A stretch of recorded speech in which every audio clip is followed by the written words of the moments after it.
Well, listen, we're off today for a little video in hot review mode on the early access of Assetto Corsa Evo, which came out, I remind you, yesterday, the 16th of January, 2025. I grinded it, because yesterday, when it came out, I played 7 hours on Assetto Corsa Evo. We tested everything that was testable. In fact, we tested the different cars, the different circuits, the different game modes available, because due to a bug, everything is not available. But we will talk about it later in this video. We tested different race conditions, different steering wheel settings, graphics.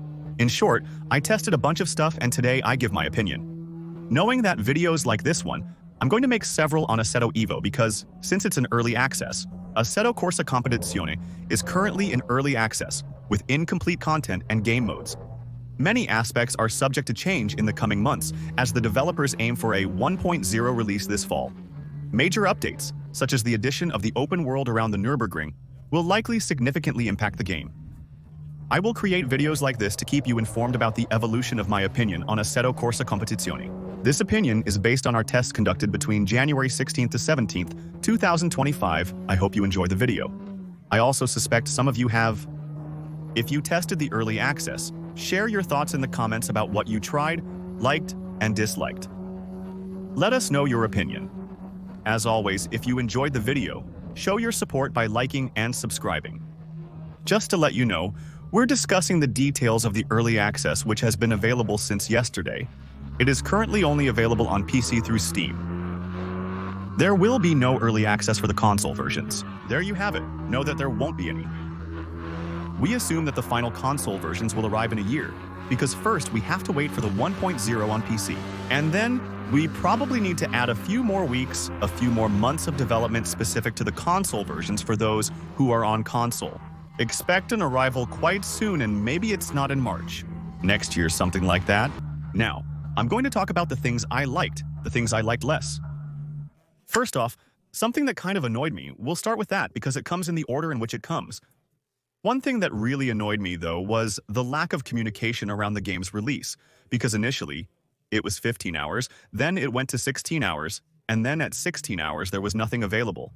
There was initially a little countdown that had been done on the game's social networks on their Insta, on which when it got to 0, normally it was the game's release. Except that the game didn't come out, and they deleted their little countdown. As a result, we all said, damn shit, it's starting off pretty badly. This hour of access smells a bit like it's a bit shaky. There was zero comm to say when the game came out.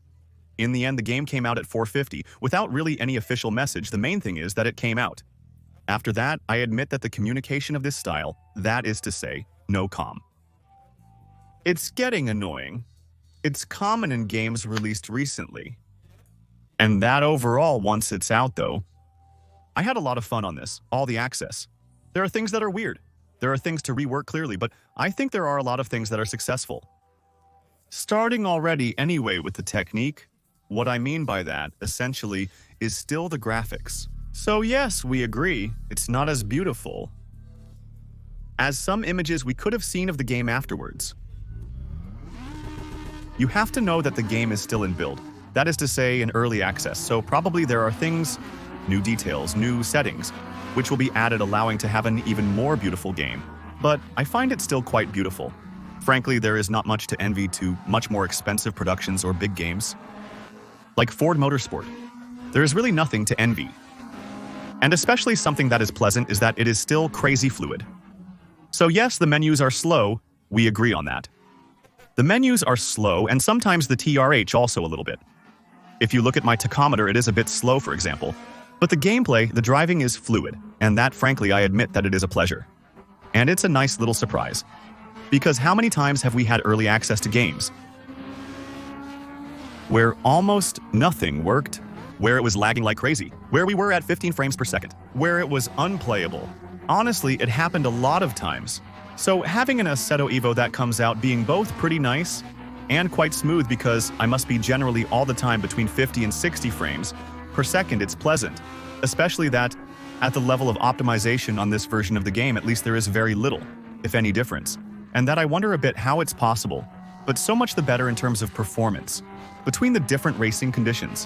Whether you're against 5 AI or against 30 AI, which is the maximum, I believe, currently on the game, whether you're on Mount Panorama, on Suzuka, or any other circuit, Whether you're with any car at any time or weather, it's smooth. There are no big drops in that, it's quite pleasant. That, for me, on this point, it's better than many other games, and that we make many other big games that I've been able to test these last few years in terms of racing games.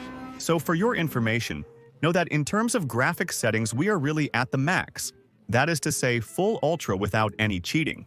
That is to say, I don't have deep learning super sampling. I don't have, let's say, AI that allows for better fluidity. So we are in full. After I still have two things to say about the graphics, that is. Sometimes there are bugs with the shadows. If you have bugs with notably like no shadow actually appearing, you have to check the experimental sim shadows and you have to put the sim shadows to the max. For me, it debugged the thing. And another thing also is that for maybe 2 hours yesterday, when I was streaming on the game, my game was really dull. Extremely bright at the same time. That is to say that I had the impression of playing a bit in black and white. But with ultra-violent lights, it's because actually on the game, in the post-processing settings, there are actually filters that are integrated as if you had PP filter, but integrated into the game. And actually, if you set it to default, I don't know why it doesn't work. You have to switch and reset to default. And the classic PP filter will load, and you will have a game that will have good colors, that will have the right amount of light. And that will be generally pretty... I find it fluid, and honestly, I didn't expect it to be this good. On this point. Day one, actually, the day of the early access, it's quite a success for me, especially since... Still, I'm going to show you this right away. The cars are still particularly pretty and particularly well detailed. For me, we are a bit on the level of realization. On this point that we could find on Gran Turismo 7 is close to achieving that goal. For me, this level, Gran Turismo 7. It's my dream, by the way. It's really the game that has the most beautiful car details. I find that this Assetto Evo does extremely well. So I'm going to show you a little bit the level of detail of the cars. We're going to put ourselves in a place that is a bit more lit. So here we are in the mode. It's a bit like Forza Vista. It's the mode where we can look at the cars in detail without driving. And I find that it's really, really clean. It's really clean. And really the car models, they are really, really, really very beautiful. And that, whether it's outside or inside, since I'm going to show you the inside view, the level of detail of each material, it's still a madness. We see up to the seams. There are all the reflections on the different carbon elements. On the leather, everything is mega precise. There are some cars where I think it's really at the level of GT7 or maybe even superior, and most of the time it's at least as beautiful as that. It's really, I think, masterclass. Plus, this mode is cool because you can test a lot of stuff. You can start your car, you can take beautiful pictures, you can turn on the lights. In fact, you can do everything that you can do in the normal game, but looking at the car up close. So there you can manage everything that will be headlight. By the way, it doesn't work on this one. If it works, okay, yes, it works. It's just that, in fact, since we are in an extremely lit area, it won't be seen. We have the high beams, we have the blinkers, we have the wardings, we also normally have the wipers. That must be the windshield wipers, that's all it is.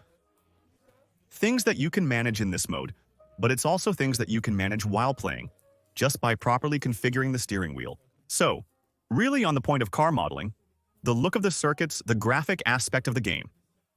I have nothing to say. For a day one early access thing, I find it mega clean. It's not more complicated than that. We're going to change the circuit a bit. We're going to put Imola, which I don't know very well.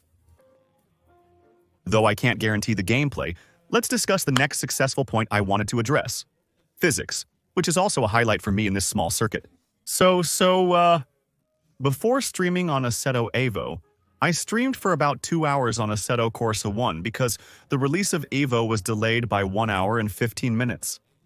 I took the opportunity to go on Assetto 1 to get back into the swing of things. And so, moving from Assetto 1 to Assetto Evo, I was still forced to notice that it was the same thing but better. Physically too, for me, it's quite successful. What I did is that actually before streaming on Assetto Evo, I launched Assetto Corsa 1 for 2 hours.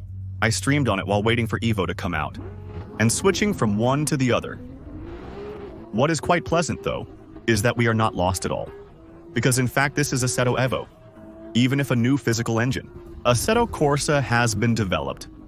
I believe we're not being lied to about that.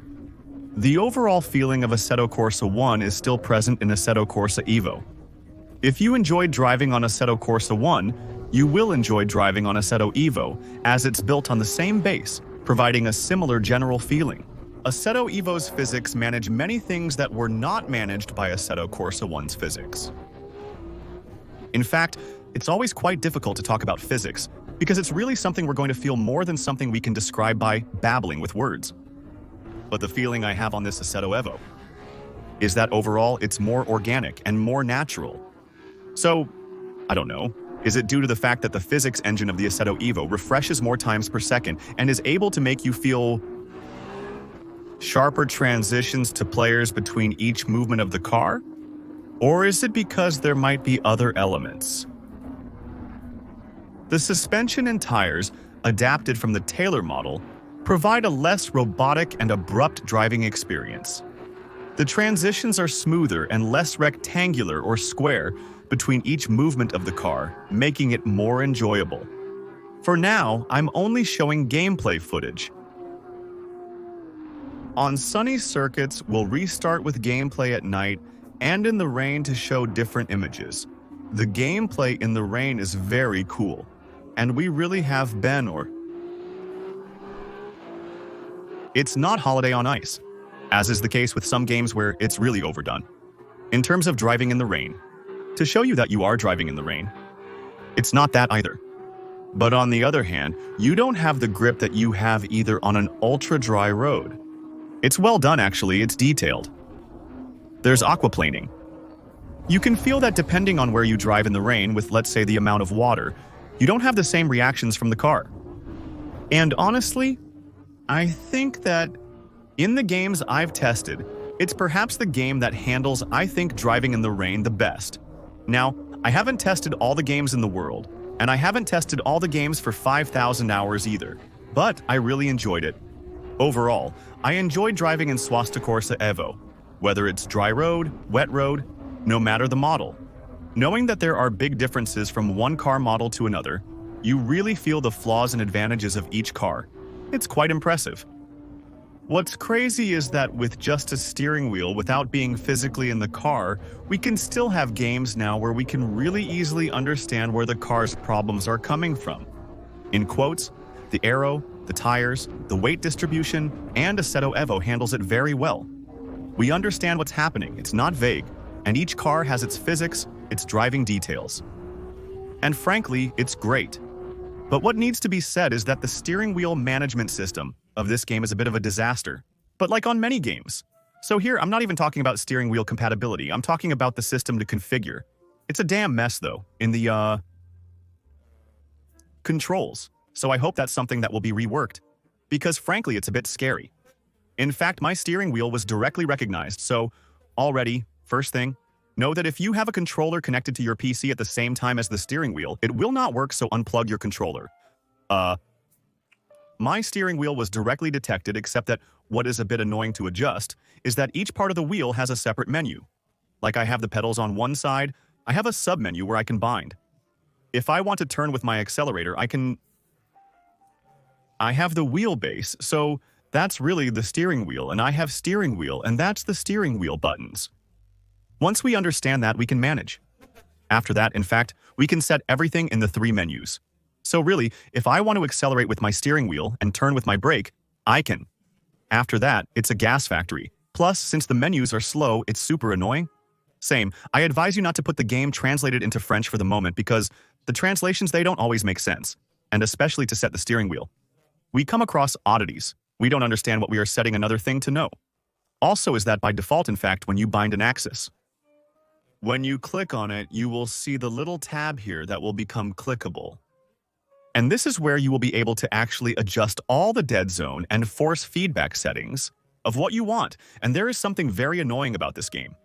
And I think it will happen to everyone. It's that by default, the pedals are reversed. That is to say that when you don't press on, when the pedal, it's at 100%, and when you press on it, it's at. To actually correct this, you have to uncheck the invert axis because it is checked by default on all axes, including the handbrakes. So the same if you are false of handbrake's hand, which is pressed all the time. It's because it's checked, so uncheck it. And overall, the game menus, there is a rework I think to do, because whether it's the graphics menus, the steering wheel management menus, it's a bit of a pain in the ass. Then, another thing that is a pain in the ass anyway, is that currently, at the time I'm making this video, I hope it's going to be fixed quickly, and I think it will be anyway. It's maybe the negative point of this Orge XS for now.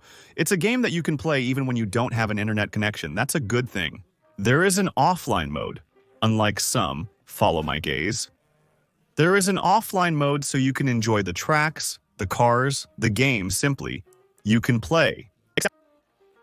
When in offline mode, such as during a server issue preventing online access, your options are limited to single player since the driving academy and license tests are unavailable. You don't have access to dealerships or car customizations, which is annoying. That's why I cut the stream short yesterday, as I had planned to stream until midnight. At 22, I stopped because as long as there is offline, we are going around in circles in the game. So that's the problem with early access in my opinion, which is going to bother us for a little while. That's because for now, especially when we played Assetto Corsa 1, well, we go from a game on which we have 2,000 cars, 2,000 tracks, mods, to know what to do with to a game, on which in fact we really have fewer things. Then Assetto Revo will catch up with the downloadable content with the mods that will come out later, and it will probably therefore be a much better game, let's say in 2 years, than Assetto Evo, Assetto 1 now.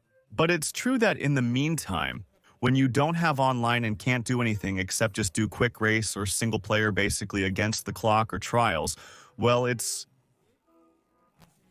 good. Or go around in circles. Even if you are like me that you test a bit, all the cars eagerly, very clearly, that the online arrives. And that we can, maybe tonight, by the way, live, do not hesitate to come follow the Twitch and to Prime. Do a little bit, other than just going around in circles on the circuits. So that is part of the annoying things of the game. I hope it's just due to the game release and that it will not happen again. Later. What else did I want to say? Yes, there I am talking about the offline online. I am not talking about the solo multi. I am not talking. Now there is no surprise about that. Yes, something else. By the way, did I take the right car for that? Maybe, yes. We'll see. The sounds of the game. We'll have to do something too, I think. So the sounds in interior view are nice. Overall, when I drive in frames per second view, it suits me very well. However, there is a problem with the sound of the cars in exterior view. It's not the grain of sound of the cars, which is bad, because I think that in fact the grain of sound is close to real cars. Except that each model, you have the impression that what you hear is the reverb. Only in exterior view, it reminds of some modes of Assetto Corsa. It's frustrating because we don't hear the exhaust clearly. Instead, it sounds like the car is resonating from the other end of a tunnel, possibly due to the Doppler effect, even when very close to the vehicle. Some cars have it worse than others. The 5-cylinder sound is still okay, though muffled like the Camaro. The interior sound is crazy, and the V8 is exceptional. You put the exterior, you have the impression of driving an electric car so much that there is only slab in fact, so it's true that the sounds... I think the grain is good, but in fact it's not exciting since there is this slightly weird sound. So I hope it's something that will be reworked because the sound of cars in a racing game is still very important, if only for the gameplay, to hear where we are in the rev ranges and shift gears without having to look. The heads-up display. But it's also important for the pleasure of the game, because it's not nothing. It's also what makes the character. The unique character of each car model is what makes you more attached to one over another. Well there you go. I can talk about the other big problem. With this game, at least for now. It's the AI. The AI are abominable. But I want to say, like on all other games in the world. But let me go. I don't know any game. Racing games where the AI respects us. It's not more complicated than that, and Assetto Evo is no exception to the rule. There is a problem with the AI. But anyway, I want to say, I think that when the multi is going to come out, most people are going to play in multi and are not necessarily going to do the career against the IAs, but it's true that since we are forced to play in solo, so to speak, we tend to play more against IS than against the clock, I think, and The AIs are abominable there. You go. She rushes into it. She doesn't see you, in fact, and especially when there is contact, they don't let go of the contact. That is to say, they will continue to accelerate and move forward. Even if you are bumper to bumper, they don't give a damn. And another thing that is annoying about this is that the AI cars on this game are heavier, so to speak, than yours. Meaning, if you bump into them, it's you who are going to fly off very, very, very clearly. So it's a bit of a pain, I'm not going to hide from you, that this was a thing that ruined quite a few races for me, because obviously there's no rewind. We didn't abuse. The AIs are sometimes very, very, very annoying. So know that, but I'll talk about it in other videos. In future videos, I'll cover the game's controller compatibility in detail. For now, I won't show controller gameplay as the game is designed for steering wheels, and I wanted to experience it that way first. I won't switch to the controller, but it's controller compatible. Playing with a controller is more enjoyable on this game than on Assetto. One, it's much easier to be precise with a controller than on Assetto 1, so it's playable. Afterwards, you can decide if playing this game with a controller is enjoyable. It's up to you to tell me. Ideal for those who spend more time gaming than driving. For me, it's a game to play with a steering wheel. But if the game appeals to you, the open world excites your nerves. You want to fully enjoy the game's RP features, but you're wondering if you can still play without a steering wheel. The answer is yes, you can play it. And you will be able to get by and succeed in your races. Simply, it's not as enjoyable as with a steering wheel. But maybe that will bring the answer.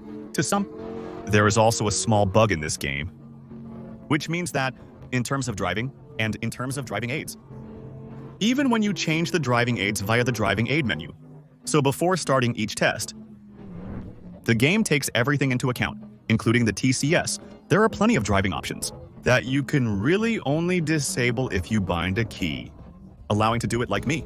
The TCS, for example, the fact of driving without traction control, it's something I disable on all games I prefer. To be bad, and spin because I'm bad, rather than succeed a turn because the game helps me do it. Actually, you can't disable it via the menus. You have to bind a key on the wheel and then disable it when you drive. You see at the bottom, right of the screen, the TC one. If I press my key, I go to 0, and then I have no more traction control. And if I want to put it back, I press the key. I bound for it, and I can put several levels back, so... Unfortunately, we don't have full access to Assetto Corsa Compatizione's features in this early version. The Driving Academy, Open World, Career Mode, and Multiplayer are currently unavailable. What we have is essentially a technical demo, allowing us to experience the driving gameplay and get a feel for the game's atmosphere, which is good. Enjoy the graphics, which are good. But for now, you can't do much more. After it's $22, it's not... If it were sold 80 like that, it would be complicated to defend it. We agree. But personally, I think it's a good base. Let's say that the crucial points. So optimization and driving are successful for me. Now, all that's going to be missing is content and things to do in the game. But the base is there, and it seems to be relatively healthy, and I feel like I haven't been able to say that about another game for a little while now, still. So there are things to improve, but is it going well? For me, it's a yes, simply.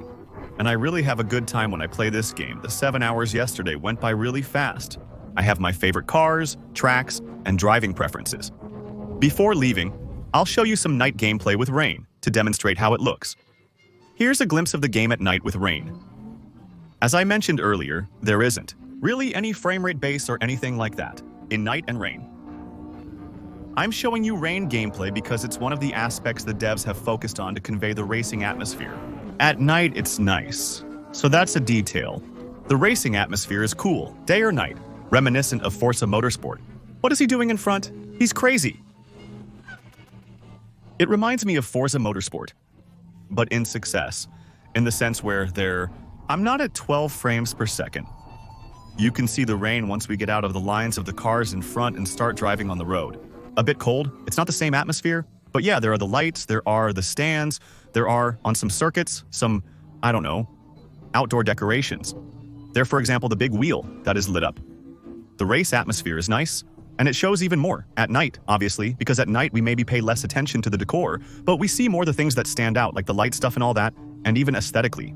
The rain looks good, of course, provided you drive. In interior view, whereas in exterior view. So that's really ugly. I hope it will be corrected. The rain projection effects. I feel like I'm on PS2, but in interior view, the windshield wipers. The management of light with water and all. It's still pretty stylish. And I must admit that I'm having a good time even now while making the video. I would like to last longer to show some gameplay. But well, we will stick to this little lifetime video. So you will understand for me, it's a pretty positive opinion. I'm quite reassured to see that there are no horrible things. Whatever we are not at 12 frames per second, that the physics is not horrible. Ah damn, every time I'm going to get screwed here and that's it. Now just add content, cars, circuits, but it's planned. And then add game modes. But that, it's already going to happen with online. Maybe today, maybe tomorrow. And then once the career and open world are out. Actually, I'm thinking it's going to be amazing to enjoy the open world with this physics. That's really the thing. When the 1 hour open world comes out and we'll be able to drive on. I don't know how many hundreds of kilometers of road with this physics, this graphic aspect, and this fluidity. It's going to be exceptional. So it's going to be the big thing that I think will change everything. Think about giving me a little bit of your opinion via the comments on what you see there, on what you could test. If you liked the video, think about liking and subscribing, since I'm going to regularly do Assetto in video and live, according to the updates. By the way, tonight normally, I stream on it hoping we can do the Driving Academy. I take full responsibility for what happened tonight. Oopsie. So we'll meet later. Live. We'll meet tomorrow in video. Enjoy, have fun, and, well, see you soon. Ciao.